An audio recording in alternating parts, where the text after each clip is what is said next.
نتهم كلمة حجي نزغم زيلنا خنبتصح هيوتهم دحلفو يحواتنا أبوتاتنا أديتاتنا دكنا حنت زهرة سماتات كنقول لهم ينامو كلنا حافنا بلده يعني ليه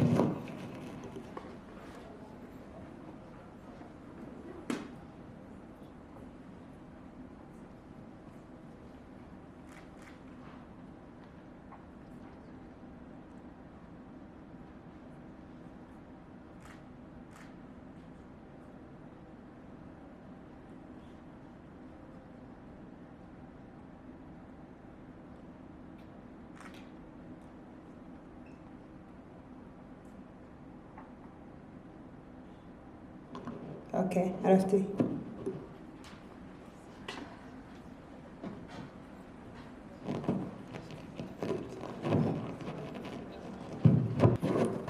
بار نقعد حن مصاخم سوري دي سي ميريلاند فيرجينيا زلنا كلنا دقنستيو نزي زدالنا بشمن بطعمي قنيرنا ابز من خبرحون كاب قربان مصيخم عليهم نزي مثلا نختعلو زي ناي مجمريا ناي دقنستيو غباي ناي دليت فتحي ارتراويان دقنستيو نغبرلو مصيخن مثلا نختعلا سلا غزي خن زطفاخن يقنيلنا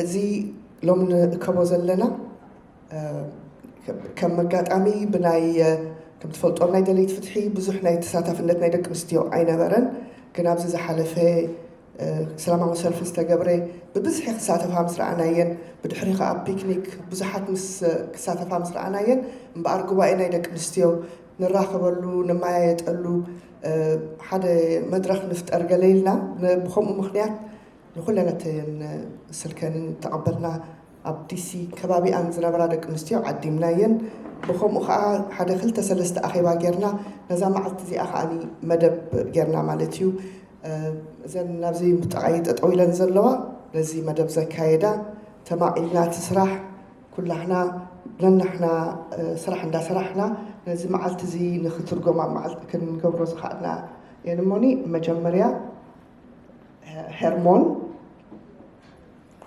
أريام أسمرت معرض أميرة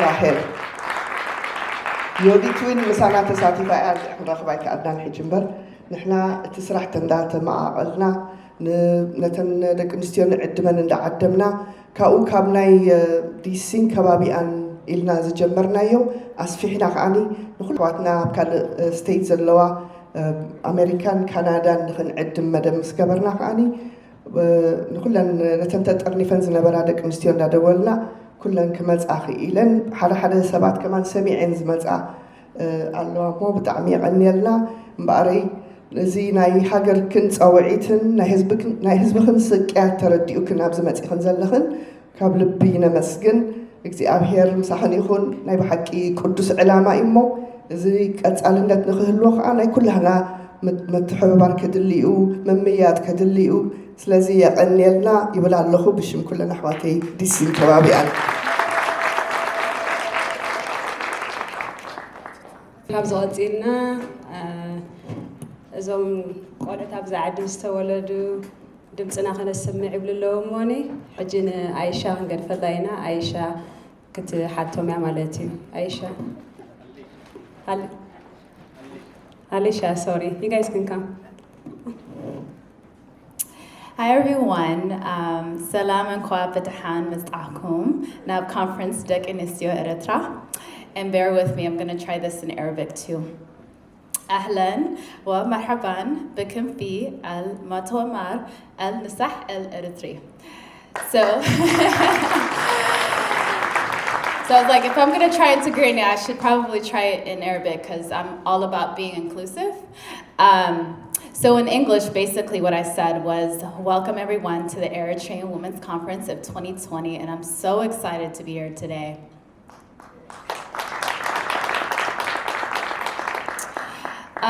So let's just start. I'm humbled to be in front of all of you. My name is Alicia Tesfa'alim, and I'll be your moderator today for the panel. that we have here.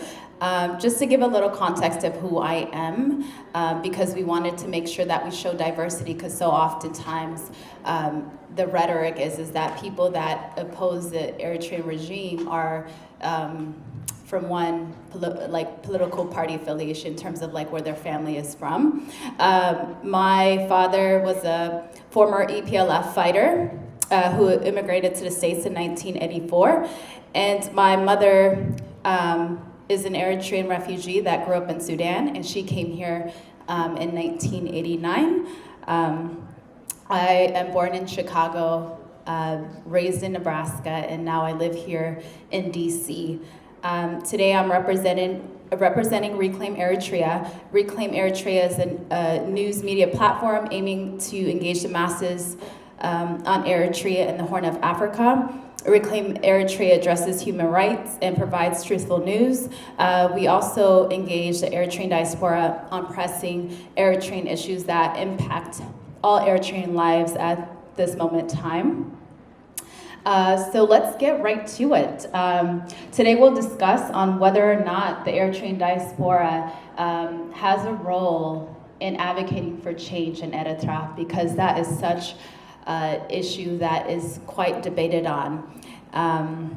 We have 5 fabulous ladies here. The other one is coming right now, and they'll be providing their background and their insight on their thoughts regarding the Eritrean diaspora.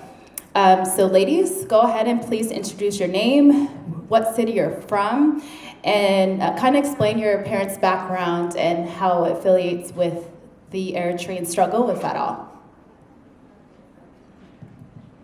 Hello, everyone. Can you hear me? Yes. Okay. My name is Deborah Michael. I'm from Seattle, Washington. Is anybody else from Seattle?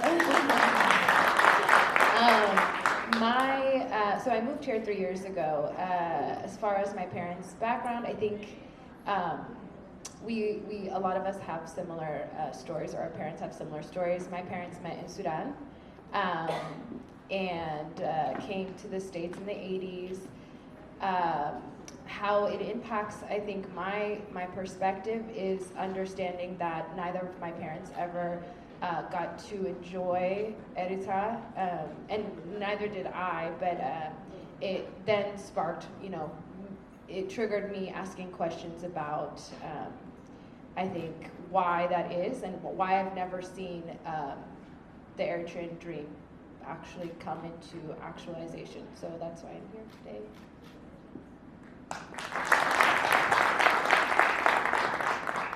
Good morning, everybody. Anybody here from New York, New Jersey, Connecticut? Yes. We are holding the fort down there. My name is Emnet Andu, and I live in New York City. And my background of my parents, I guess I come from wonderful 2 Eritrean parents who made a point to have the tough conversation at our dinner table. My parents migrated to Ethiopia in the 70s, and they met there, and I was born there. And it was difficult for us living as Eritreans in Ethiopia, as most of you know that. And more importantly, it was difficult to live as Eritrean and a Protestant in Ethiopia. So that was a 2 double whammy that we had to go through as children. But my parents were very, very adamant that we learn the truth, being an Eritrean, the struggles that we've gone through as a young nation. So they would not sugarcoat it and romanticize our early struggles, even after independence. So I guess I can say I come from 2 parents that set the reality at early on for me to now be here with you guys and say Ya'akin with you people.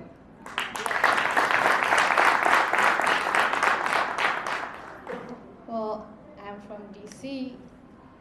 I'm sorry, my English is not fluent because I just came here from Eritrea, from... Thank you. My name is Susanna Barhan, and I've only been here for 6 months.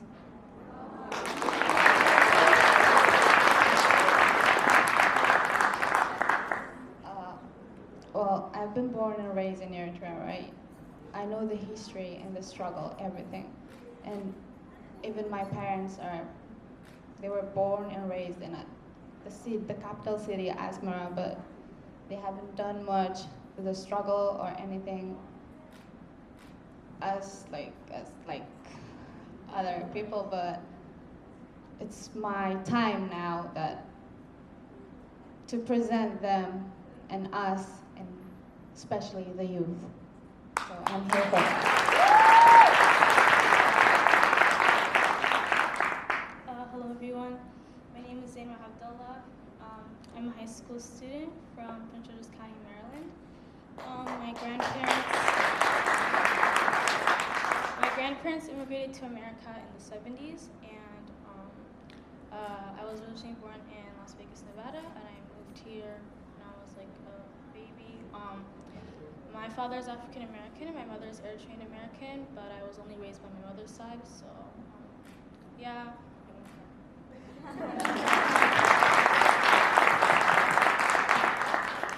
Hi everyone, my name is Nasima Abera and I'm originally from Arizona. I've been living here for 4 years. I came for graduate school and now I'm working here. My parents' background, my dad left Eritrea and came here in the 80s for school. So he his first time in America was in Philly, and he went to school there, and my mom came in 1990. And so both of my parents, were not necessarily part of the war or fighting, but a lot of my relatives were. And so a lot of the stories that they shared with me about the struggle and the fight really inspired me, and I work in journalism. So knowing that Eritrea is constantly at the top of the countries with the least press freedom, it really inspires me to do research and to tell the stories of Eritreans because most people don't know about it. And so one of my goals is to make sure that people hear the story of Eritreans. So any way that I can do that, I hope to be of service. Thank you, ladies, for introducing yourselves. That was amazing. So the next question is, in what capacity do you, if at all, advocate for Eritreans and why?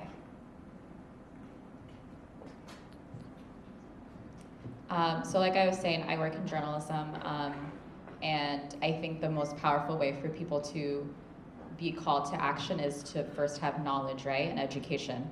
And so we can't educate people, we can't move them until you have those stories documented. So one of the things that I've tried to do is any opportunity I can is to write about Eritreans.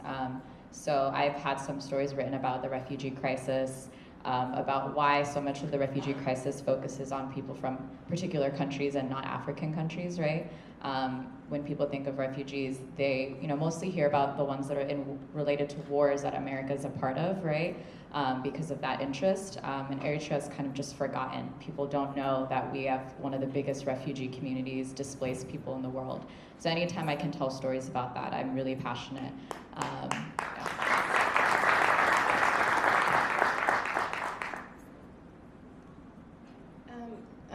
Admittedly, I would say that I'm very early on in my advocacy for Eritrea.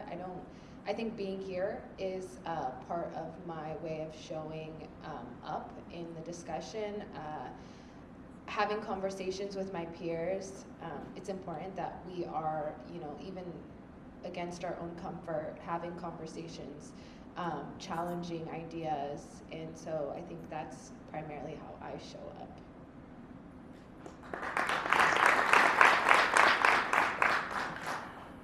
Bear with me, I just was notified that I'm going to be sitting here 24 hours ago, so I have to look down to my notes. What I am doing as an advocate, my story began early on in the 2000s. I'm dating myself, it's older than you guys here. When I was in college, and I was really deeply affected by the 1998 war, because my young 3 uncles joined the war, and then my first cousin actually never came home. So that was a deep path and conversation at home that is just, where is everybody? Where is?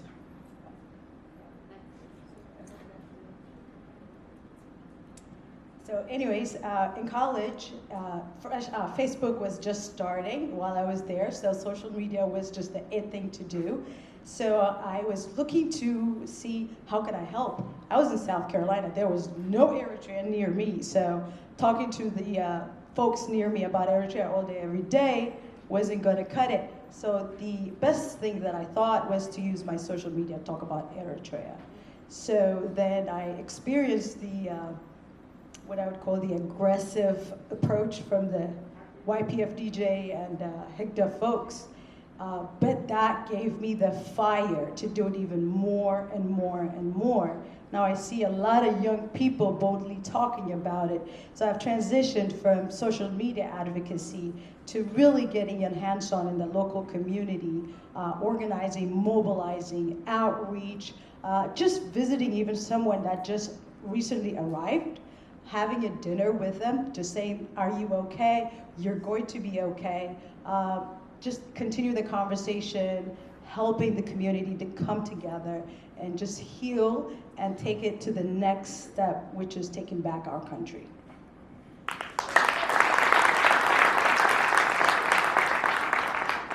Is it okay if I speak in Tigrinya?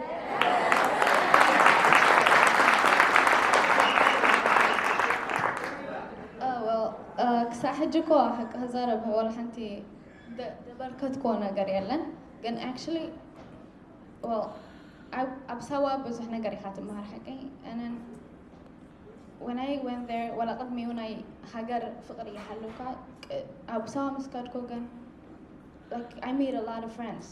Then I came back home and then actually I was one of the luckiest young people up, so I got ነጥቢ ኣምፅአ ናብ ኮሌጅ ኣትየ ኣነ ካብ ምሳይ ድነበራ ግን ነጥቢ ደየምፅኣ ነይረን so actually ናብ ውትድርና ተመዲበን ግን ይግበአን ድዩ ሞኻ ደቂ ኣንስትዮ ኣብዚ እዋን እዚ ክመሃሩ ድግብኦም መንእሰያት ቆልዑስ ናብ ውትድርና ከተእትዎም no right so ከደ ደርጋ መብዛሕትኡ ሰብ ክኸይድ ኣይደለየን ኣብ ገዝኡኻ ተሪፉ but the government was ደቅኹም ኣምፅዎም ኣነን ወል ሓደ ሰደደ ስለ ዘይነበረ ነቦ ይኣስርዎ መጀመርታ ፀኒሖም ካነት ኣድኻ ይውስኽዋ so my friend was like no instead of you going to jail I would rather go and face the pain right so kaidana after one thing like she went there only for a month and she died like that's not right for youth people so that's when I got triggered even though I was living there I wanted to speak but I couldn't because it would cost my life not just my life my siblings like my parents my relatives like every life matters right so I stopped I was silenced at that time but now no it's enough so that's why I'm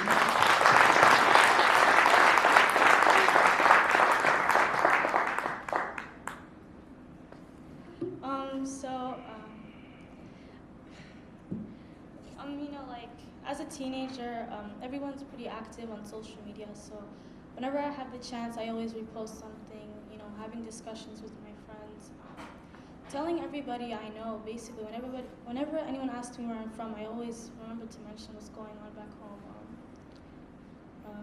yeah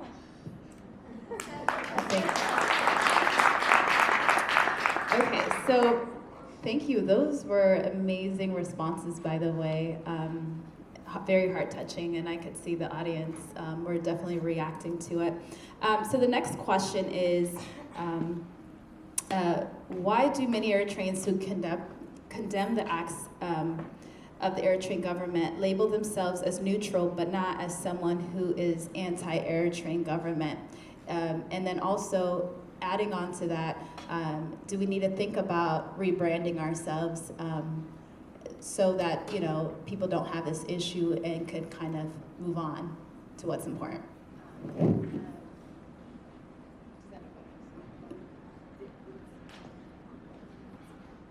So I think the difficulty lies in access, when you identify with your strong beliefs, being opposing beliefs, you are sacrificing something. I think everyone in this room is essentially sacrificing their ability to either identify with a larger community or in some cases go back home. It's difficult to take a stance knowing the repercussions. Also, because of the lack of visibility, I think it's easy to say I'm neutral. It's easy to say I don't have enough information. It's easy to say there's not enough data that supports X, Y, and Z claims. So in order to take a stance, you have to want to understand what's happening. And oftentimes I know that through exposure, I'm someone who likes to have conversations. And because I'm removed from being back home, whenever I'm with cousins who live back home or uncles, I love hearing stories. And so taking it in, I've lived through my parents' stories. And in the recent years, all of the stories I've heard have been just painful. You know, they're painful and they're ridden with a lot of struggle. And so that is how I think found my perspective. And so in short, the neutrality or, being complacent is due to choosing not to because, again, the lack of visibility. And in terms of rebranding, I think I always say this, if nothing else, it's a humanitarian effort. So, just shedding light on how much we love each other and how much of that is rooted in our us being Eritrean is something that will allow others to see how we are wanting to give our brothers and sisters an opportunity at life the same way that many of us have. So.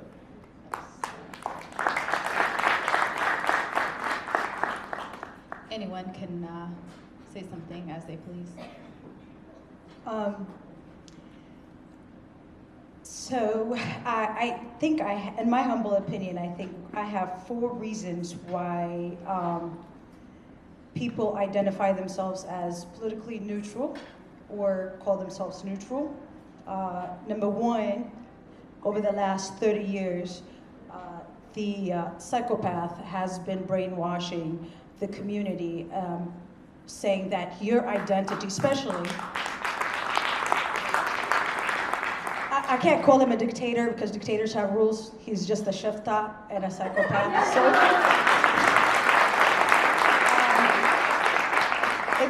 he's been brainwashing our society, honestly, young to old, that our citizenship is directly correlated to the support of the government, which is insanity to me because it's not reality.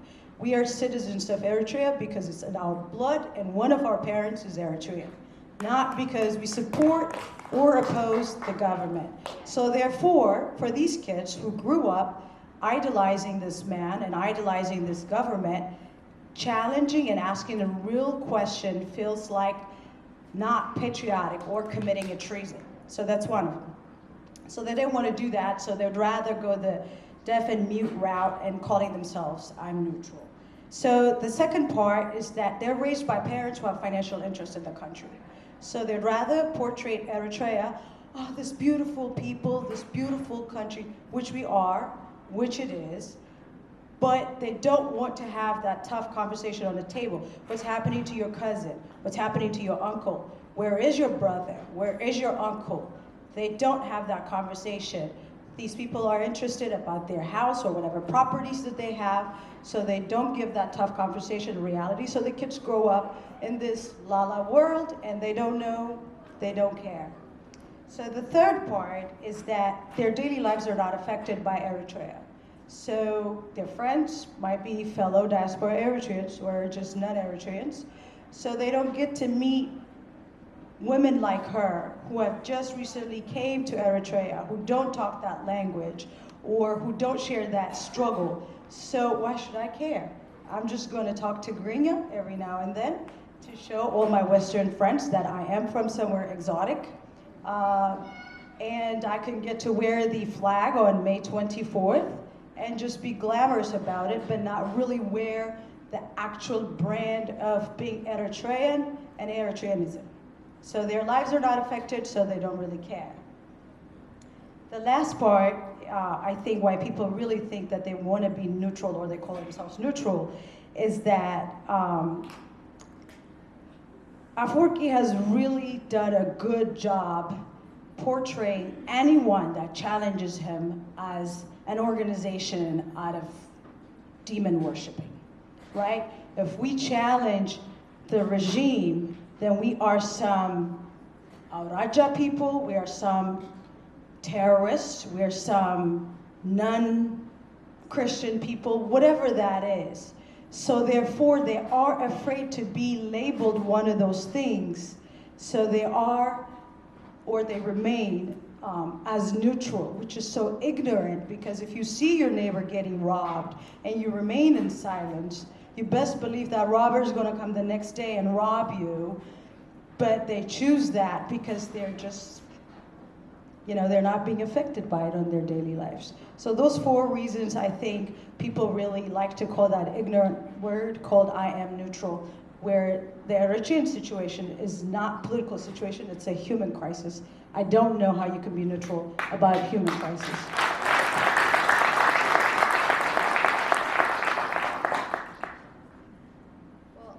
كله على تنايلات تانية actually أبغى أسوي إنه بس بمولوس تزاري باتيا كان أبدأ أسبوع دلو من سياسي إندهر هجى أنا مش هجى متي حكي تملي استخر يا خالله عب هاجر يدنا بالكو كوت أي متي وتباهيلو أفت هاجر كما يخبر you have no idea مرة بقى دي زياس كبلوس أي خلني بأنا تهزبي نجدن like سدرا بتكان هوت أي دهر خندي متي وتري خالله مرة دسبك من قصدك كسع كندي خبره أنت يسلا تقبره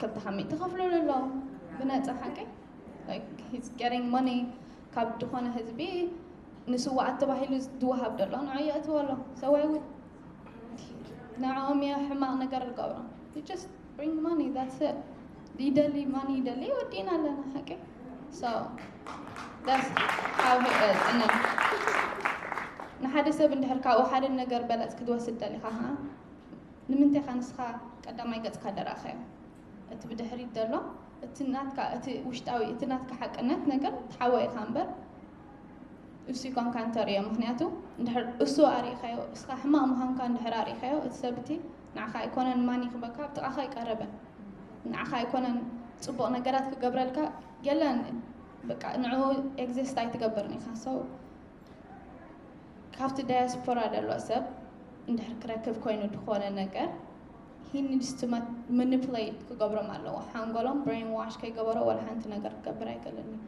دخونا عين سب neutral دبل إندهر كوينو ها like بقى حدا أقدسني خلنا بالمخالينا بقى بزعبة هاجرو كذبو that's it أقدسني كلايخا يفرحك actually بتعمي يفرح هناتو كندي حزب على أده هنا دكا إيرترا دلو أبو هينو دكا بإيرترا دلو سدرو أبي إيرترا دلو عندها أنا بزوات إتزاريبة دكا إنتاي كونيا عندها أنا بزوات إتزاريبة حوي حفتي إنتاي كونيا هناتو من قصدي إيرترا إساسا فرقي actually إساس لست ساعة تزاريبة مون عايكون انداسر حفتا لا تندو كمزي بقى يأتوانا بس ربي كومي وسو اتسبقا كاب أنا خمزي له قالت نيوترال قبل يحشق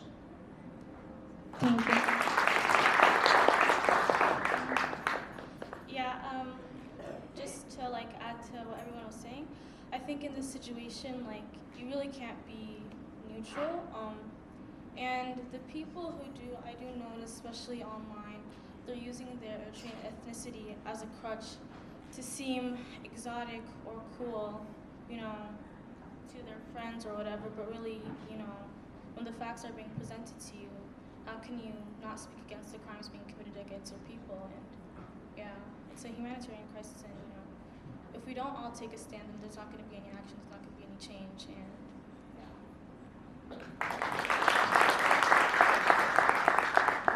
I think everyone kind of said what I was going to say, so I just again want to emphasize that you cannot be neutral in a situation about injustice. You can't, you know? It's not you being generous, it's not you being open-minded. You have chosen a side by being neutral in a humanitarian crisis. You've picked a side.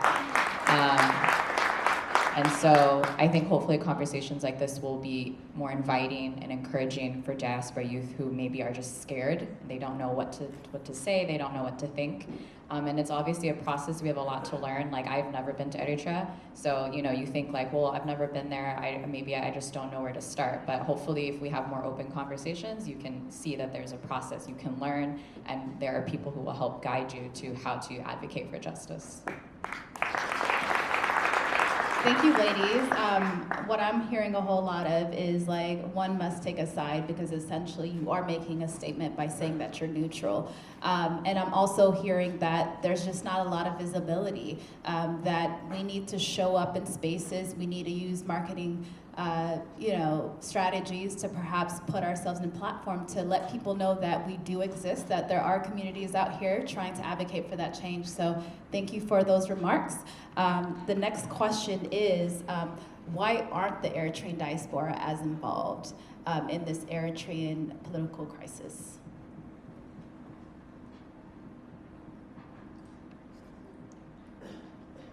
I was going to say, for some of us, we maybe didn't grow up around Eritrean, so I'm from Arizona, so there's not a lot of us there. So if you don't, first of all, see your community, it's very difficult to get involved. And then I think after that, we aren't as organized, I think, in like a central group of like who's going to tell us what to do, what activities are there. If you can't find that, it's kind of hard to start, like you don't know where to go. And so I think one of the issues is we're all scattered, and that's just the fact of the diaspora, right? People are all over the place. So you don't meet people, you don't know where to go, and I think that makes it difficult for people to know, like, okay, if I care, I don't know what to do next.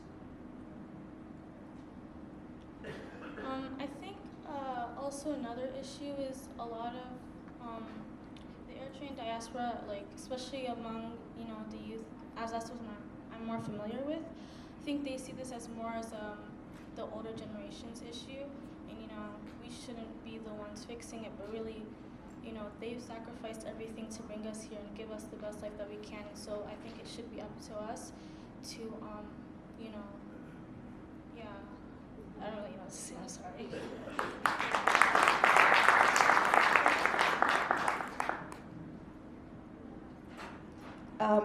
I think the real reason is because their lives are not being affected by it on day to day. And the reason for that, many reasons. Number one, maybe they may not necessarily live among many other diaspora. So it's not their daily thoughts of being what's happening in Eritrea. I was one of those until I came home one day and my mother has turned my bedroom into a motel, and there's a whole bunch of Eritreans in our house. So then I started hearing what's happening to these people, then a conversation of where are your uncles, where are your cousins, where are your dad, where's your mom? So when you have that tough conversation, I know most of us walked through a really difficult path, and I can pretty much confidently say 90% of us probably were refugees at one point. So we don't want to be reliving this, so we just keep it quiet at home and we focus only about our culture and just our identity, and not really sitting down talking to our kids. So these kids grow up not really knowing what's happening into our country. So when as an adult, how could they start subscribing to what's happening daily in Eritrea? And we have now two communities, which is the diaspora that's been here for a while, that has completely alienated out itself from the new arriving who's struggling and isolated by itself.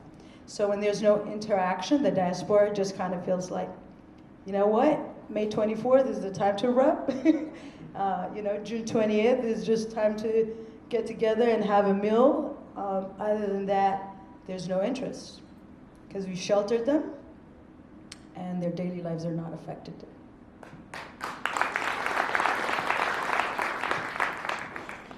So I think we answered this question before. In short, I agree with everyone in that until you're directly affected, it's hard for you to feel a need to participate or speak up.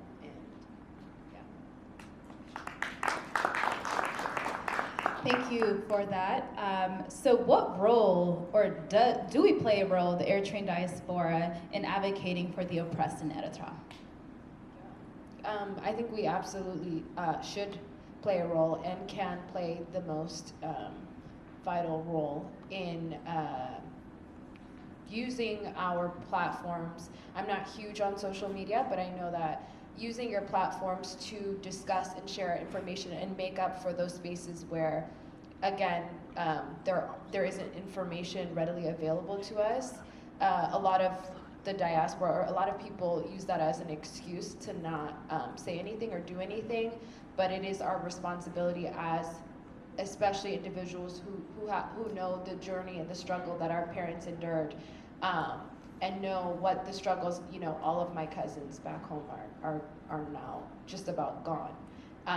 Asking those questions, having those conversations with them, hearing people's stories, that is important, and that is how you continue on a legacy. That's how you know, keep our culture, our tradition, our history alive, is by, you know, we have to take the responsibility at one point. Our parents are not going to be here forever. So I think we have the responsibility of continuing on in learning and speaking and having discussions and educating and changing spaces. I agree. We definitely have a responsibility. I think one of the tough things is that, like, our parents came here and they struggled and they want us to just do well. But then, you know, if we express interest, like when I was in college, I remember I was telling my dad I was going to write a paper about Eritrea, and he's like, "Why? What are you going to do with that? How's that going to help you with the job?" And he didn't understand that curiosity for me was important, because we don't have a lot of research written about Eritrea, right? A lot of people don't know about it. So I felt like something that I could do that I understood was like, oh, I'm going to research, I'm going to write a paper, I'm going to try and present this. You know, because we have those skills. A lot of people, maybe they don't have the language skills, English. Maybe they don't have the technology, the communication, but a lot of us have that who grew up here. So that's something that we can offer, and then we can take, you know, our parents' generations, you know, experiences and use that and work together. And so even if you want to be a doctor or an engineer, whatever you want to do, there's some way you can still add some activism to your work, right? You don't have to be a full-time activist. That's maybe not what everyone can do. It's a very tough life, but doesn't matter what career you have, you should not ignore and think, well, I just need to focus on money, or I just need to focus on taking care of my family, right? That was our parents' struggle, and a lot of us usually are not in that same situation. So if you have that ability and that time, it could be a couple hours each week, right? Like anything you can do, whether it's posting an article, whether it's showing up to an event, whether it's fundraising, like we have those skills in that time, and we use it for so many things, right? We have so many other things we do, and somehow we don't have time to contribute. And I just don't believe that that's the reality. So anything you can do, it can just be something small. Like I just really, really urge you to do that, because we need that help. Like our families need that help. Our parents need that help. They are tired. They don't want to be the ones doing everything. So anything we can do, like really, really just take that time, because you have power. Thank you for that. I got to quickly ask these last questions. And not everyone has to answer. But in what ways do you think that we can have the neutral or Higdaf Eritreans join our cause in creating this front to save our Eritrean people from virtual extinction? I guess I have the mic, so I'll go. This is the year 2020. If someone identifies themselves as a full Higdaf supporter, You can't convince the devil to not be a devil. Forget them. They're the 1%. I cannot possibly waste my energy on a person who pretends to be asleep. You're never going to wake them up. So let's move on. Let us invite our brothers who are afraid, who are taking the neutral stand, and who are only having this conversation at their kitchen table. They are the people we need to work together. How do we engage them? Have a conversation. Go see them. Start the tough conversation with love, compassion, not just condemning. Yes, they could be frustrated. Yes, they can be dragging their feet, but compassion can lead anyone to the right path. Don't waste your time with the heck deaf people. Number 2, invite them for an outreach, right? Anybody has a soft heart to do the outreach. So let's go visit those people who recently arrived. They need support. Those who are in detention center currently in our local states, in Canada, and wherever they are at, let's reach out to them. So anything that requires outreach, it's a humanitarian thing, so they'll reach. That's another aspect of it. And you can also invite them for a professional network. I know a lot of the diasporas are professionally motivated and money motivated. So if you join a professional network, I know there's the Eritrean Law Society, I know there's the medical profession joining, putting an organization together, or whatever it is. It could be the local women's gathering or a coffee session or a brunch. Invite them to the table, have that conversation. Don't waste your time with hip deaf people. They'll come when they get there.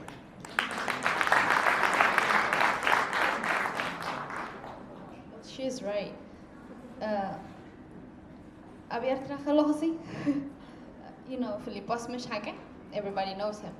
Well, we had a fight with his daughter because even though Eritrea Khalanat in an Eritrea situation and I felt it no, Kamzi Yellen. Come on. Like Kala Umoy Gdafwa Kala Umoy Tref Kab Ana Adre College in Data Mahira, College Sina Mahbara Babat economics and business مالتي كاب عد غيح ناس مران خناتو كل تليت نحضر نيرنا أمريكان دباس مني باسني إشتاي مزيان خطوة الناس بقى ملو معلتو عيل كامل ليت تحضر نزيجن نسانتا يجراتو دينا يجراتو because بعوتي ستادن كسا عصب انتك فلتي خال حاجة so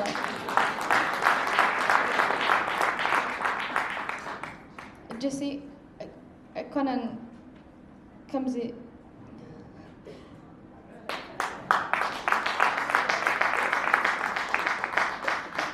جس حنسا كمزي فليتو تتق دلو سبسي ولا حنت هتقبرت خلاني اوكي so نحنا كاب نتفليتو تتق دلو نبلون بحيلي نتسو نتي مو فرق دلو ولا نافلت أخنسو تفرح دلو نافلت أخنسو كان بزح كي تقدس دحلف دلو سب let's bring comes in facts truths اتدلو حقي عند حرت زاريمنا لا اتم عبيتي كاب قدم كسا حجي تزاربوا لهم ناشتكم بزح مس ولا بزح information هلون جن حدا خلت تسألهم حكي نت حدا خلت دلهم جن عند حرملي إنه عسرت عند حرابتي هنا daily WhatsApp يلا information more facts more truths إن حرامتي خلوا أحد تعولا نمنتاي ديك يرسب نمنتاي نتناتو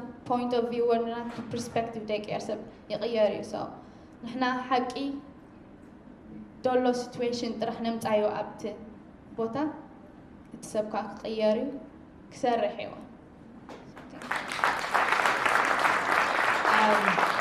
I'll move on to the last question. What tips do you have for the Eritrean diaspora to help advocate for Eritreans in Eritrea? Okay, so tips on how one can get involved. Educate yourself, think critically without the noise of your parents, and raise awareness of what's going on in Eritrea. create a space for dialogue with Eritrean diasporans in your community to figure out how people can unite with one another to help advocate for Eritreans in Eritrea. Join Reclaim Eritrea DC chapter, One Day Sium, or any local organizations advocating for Eritreans through a conscious lens. Help Eritrean refugees in any capacity.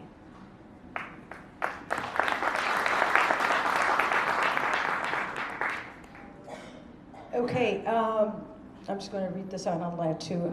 Sign and share the petition asking the U.S. State Department to help evacuate refugees out of Libya. Very important issue that we're currently dealing with.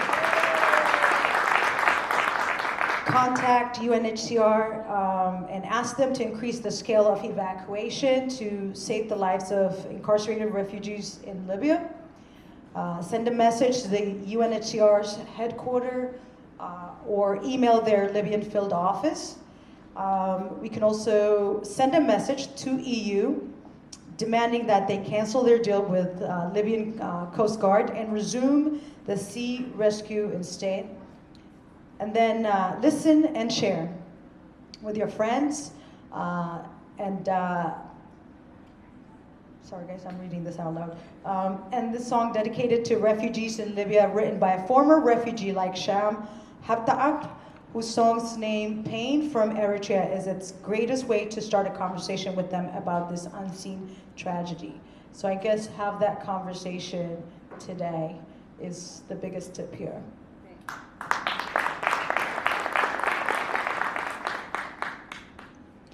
Well, call your congressional delegation and ask them to use their unique position of power to support evacuating refugees out of Libya.